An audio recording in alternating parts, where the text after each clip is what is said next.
Hi everybody, Desmo here. In this video I'm gonna explain to you how to craft these kind of items, the unique ones, with the red affix modifier, which you take from an exalted item, a rare exalted item with tier 7 mod, and you slam it on your unique item to make it legendary. So what you need to do for that is to get your unique item with at least one legendary potential, which is going to allow you to get one affix of your choice on top of what you have on your unique item. For that, you need to have one item with exalted modifier, and you want the exalted modifier to be tier 7. The trick is to get the desired affix. Like for this ring, for instance, we want to have the elemental damage over time tier 7. Of course, if you have high roll, it's also good. So for this one, the maximum roll is 220, the minimum being 171. You want to get plus 200 probably most of the time. And for that, you want to pick a base with an affix, which is going to be high roll already, because the percentage of the roll is going to stay when you change the modifier. So to get the desired modifier, what you're going to do is to craft your modifier that you want. So it's going to be tier 1. And then we're going to swap around the affix to make it tier 7. I'm going to show you. You do that in the forge with the Rune of Havoc. But first, if we do that for this ring, the elemental damage over time is going to be a prefix. So for this ring, for instance, before we are able to swap the modifier, we are going to need to remove one of the prefix. We need to make room to craft the modifier that we want. So let me show you how it's going to work here. We are actually going to select the Rune of Removal and hope that we are removing one of the prefix. If the tier 7 is going away, we need to select another base to be able to proceed to the next step. So we slam, we remove the proper modifier. Also, for the Rune of Havoc to work, we need to have 4 affixes. So on this one, we are going to craft elemental damage over time, tier 1. That's going to be enough. We add. We have 0 forging potential left, so this one is dead. So there we have another ring where we need to remove a prefix. So let's try the removal. And we did remove a prefix, perfect. So now we can add damage over time. And we have 25 potential left for crafting. Let's try the Rune of Havoc. We need the tier 1 to become tier 7. Did not.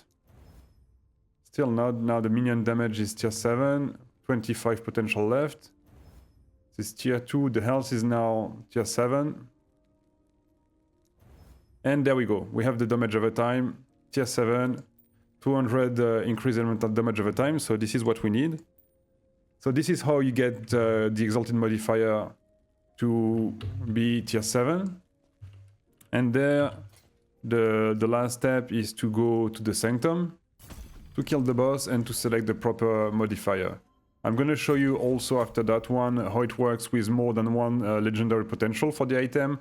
I'm going to show you with a ring, with this one here, with 2 legendary potential, and so you'll see how it works with more than one.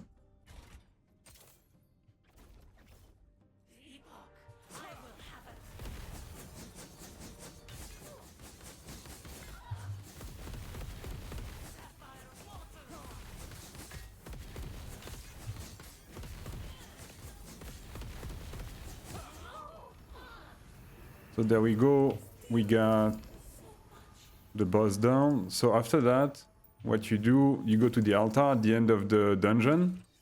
You press your key to shift to the other timeline. The key is going to be different for you. It's C for me, but I changed the key, so it's going to be something else by default. Then on the left side, you put the item that you want to put the modifier on. And on the right side, the rare modifier that you want to put on your unique item. Then you select on the window here the proper modifier. And then you swift back to the other timeline, and there is your item.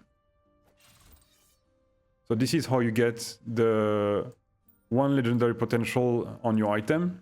Now let's see how it works for items with 2 legendary potential.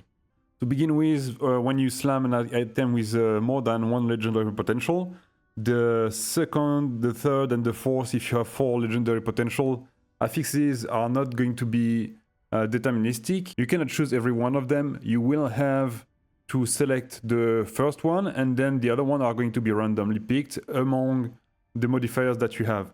For instance, for this one, we are going to select the increased healing effectiveness, and then one of the 3 other are going to be random. Since we have 2 legendary potential, this is 1 in 3 to get the one that we want.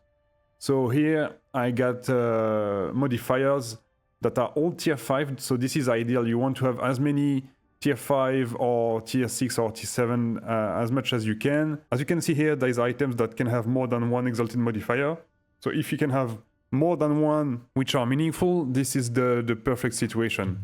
For us, the strength, the ward per second, and the elemental resistance are not like the best modifiers, but this is just for the example for the video. You want to have something that matters for you and high tier ideally. Here we have the 2 items, so I'm gonna go back to the boss. The keys for the boss are not rare whatsoever. You drop a shitload of them in the end game, so this doesn't matter too much. And this is to make sure that you run straight up to the boss. You want to use that every time because you don't want to go through the entire dungeon when you do that. So just use the 2 key here. You can go on tier 2 or tier 3, I believe, if you want. My build can handle any of them, so I don't mind doing the tier 4. If you are a bit weaker, definitely go for like tier 2 or tier 3. You're gonna be able to use the device at the end also. Just don't go for the tier 1.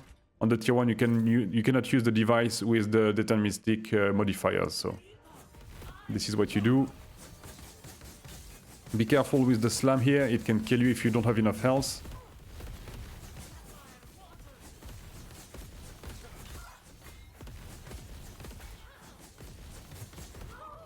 And there we go. So again, you shift timeline, you put your items on the slot, you select the one that you want, and here we're gonna hope for, I think, strength would be nice. Ward per second is not bad. Elemental resistance, I'm already overcapped by quite a bit, so it's not really useful, but any of them is still something that is gonna improve the build a little bit, so let's see what we get. We shift back and we got strength, very nice. And there we have a cool ring with 2 additional affixes. So this is what you do for the tag. This is exactly the same for 3 or 4 legendary potential. It's just that if you have this kind of items, you will need absolutely perfect affixes to slam your items, because this is extremely rare, so you don't want to mess around with some garbage item. You really want to have all perfect modifier for that, so it's going to be very difficult to find on top of the unique with 4 legendary potential.